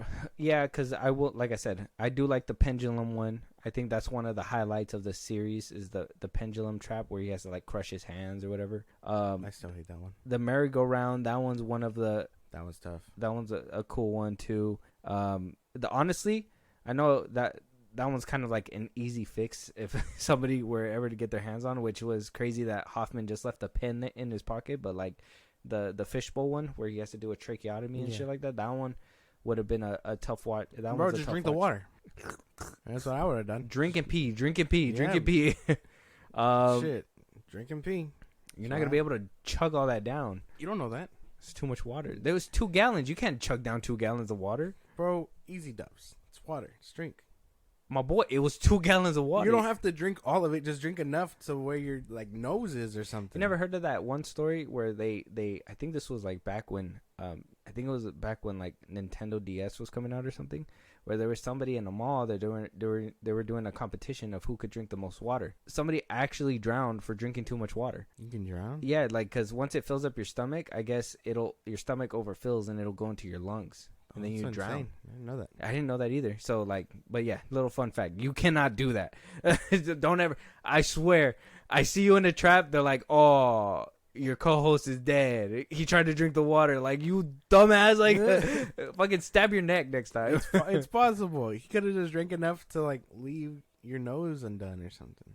No, I don't think it was possible. It's 2 gallons, man. It's not possible. If it was 1 gallon, I could probably be like, okay, if you have a big enough stomach, you could probably drink all the water. But, like, or at least half the water. But, like, 2 gallons? No, you're not. No, there's no way. You're going to drink, and there's going to be more pouring in.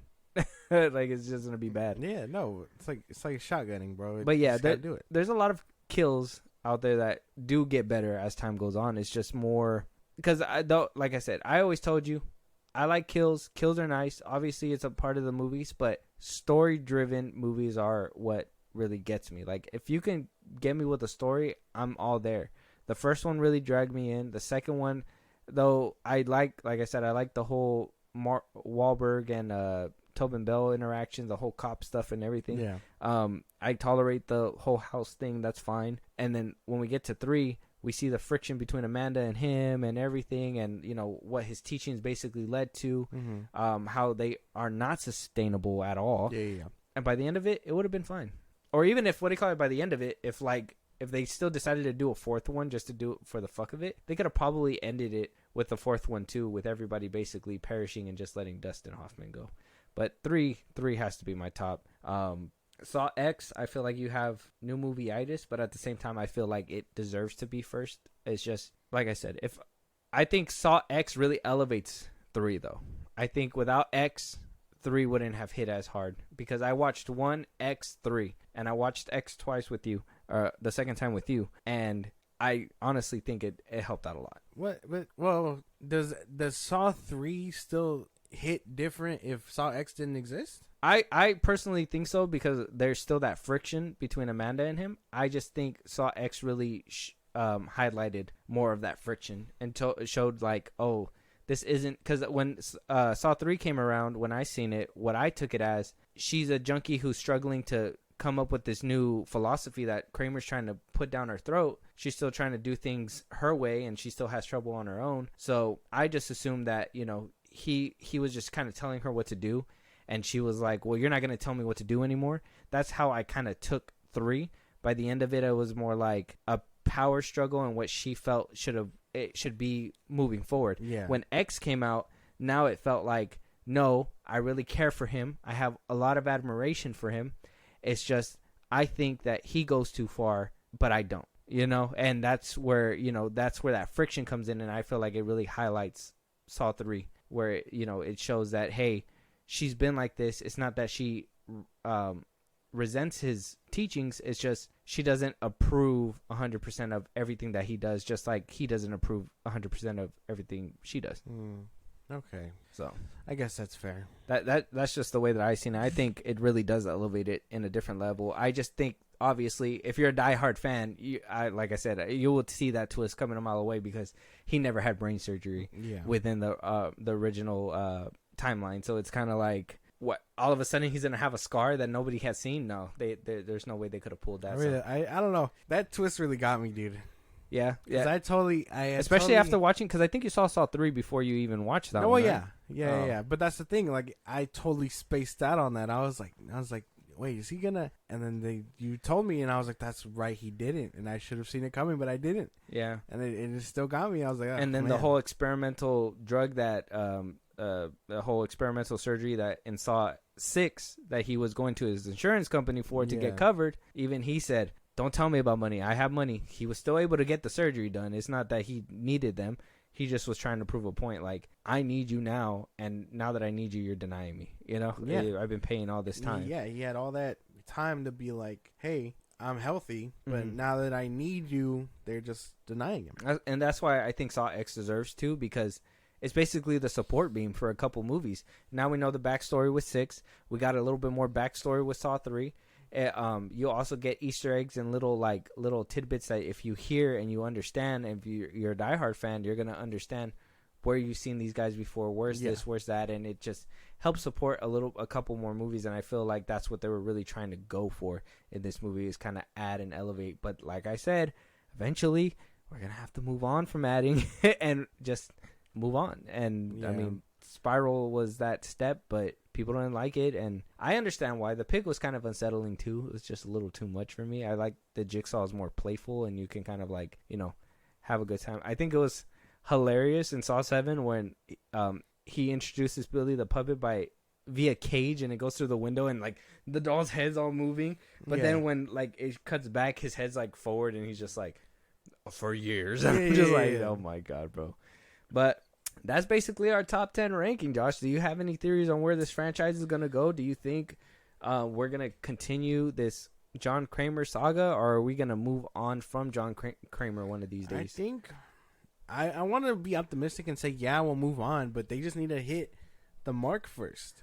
Even after seeing all these movies, you think that there's a way possible to do that? Like, move on without John Kramer? I mean, they've kind of been doing it. It's just, like, yeah, he shows up in flashbacks and stuff, but, I mean, the person front and center is Hoffman for most of these movies.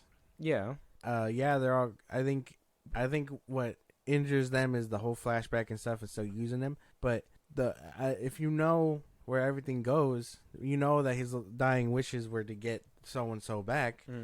Like, eventually it all just kind of like comes to a halt, and if Jill would have succeeded in killing Hoffman, it would have ended basically. Yeah. I think we're gonna be fine. They just need to hit that mark without him. It's just hard to do that, but the Saw movies were already trying to. They just kept putting him back in with flashbacks, backwards hat, little goatee, like you know what I mean. They're trying, but they know they kind of need him. So do you think that they should continue with this timeline, or do you think we should go a reboot route? I don't know if it's time for a reboot. I think you can go down the line of what Spiral's trying to do, just like years later type shit or whatnot. Because you can't do a prequel to everything. You can't be like, oh no, this guy inspired John Kramer. Like, no, you can't, because that'll really fuck shit up, I think. Yeah. But I think if you go the Spiral route, change it up. Don't change Billy the Puppet. I think that's one of your like canon events. You can't change that up. Like, you really need that. You really need that aspect. Have someone just come in, use his likeness or whatever to be like yeah, he's still around, whatever. Because you really need that element. Say he's mixing tapes again, whatever, so on and so forth. Like, that would be my guess for the next like movie if they decided to move on without John Kramer. Yeah, because when they try to go too different, it fails. I think they either get Tobin Bell and do a complete reboot, get changed all the other actors, but keep Tobin Bell the same, and restart the Saw franchise in a way where like he can continue on and, you know, keep going, and maybe not have Amanda but have a different henchman or whatever. I think if they do something like that, that'll work. Like a soft-ish reboot, you know, like obviously change everything else around the world but keep Tobin Bell the same. Like, he could be that canon event for every universe. And I mean, if they ever want to go the multiverse route, come on, Saw, let's do it. Everybody else is doing it. Get with the times. They could possibly do something like that, or they could. I would say if they're gonna completely recast, keep the doll and just make sure that you can find somebody who can bring that same like atmosphere that Tobin Bell does. Yeah, maybe a little bit younger. Like, bring that creepiness and be able to do the voice and do the Billy the Puppet. Because why, you know, like I said, I don't have an issue with it because it kind of felt like eerie. It felt like, and I don't know what what video I seen it, but they kind of compared Spiral to like Batman, like when it came to like the voicing and, you know, whatever, like the negotiations and hostage and stuff like that. And I was like, yeah, well, you know, but in the Batman, the Riddler did the voice on his own, you know, and that's the thing about this one. They didn't want to give you a clue on who it could have been, but then they were too scared to change the voice completely or keep the voice the same. That's why when Hoffman does it, they're starting to scramble it, but it's so disjointed. It's meant to sound like John Kramer. Mm-hmm. Like, do something like that. Make it interesting. The only time where where Hoffman would use his own voice in the microphones were like when it was kind of close to the end, when like the jig was up, like when he didn't have time to like mix and master anything. Yeah. Like if it was something on the fly, that's the only time you'd hear Dustin Hoffman's voice on the walkie. He has a subscription to Adobe. He has access to that shit. Something. I like those videos going around now where it's just John Kramer waiting in line at Radio Shack grabbing hella VHS tapes or whatever, or cassette tapes. Yeah, so funny. It is funny. But that's our top 10 ranking, or our Saw franchise ranking. We got all 10 in there. Yep. Obviously, I guess the question is will you revisit this franchise? Oh yeah. Would you watch them again? Yeah. When you get Saw X, yes. Oh yeah. Do 1x3. Mm-hmm. Just so you Can can I watch it chronologically? see what I feel. See as I see. Save as I save. Yeah. I've been watching these movies way too much.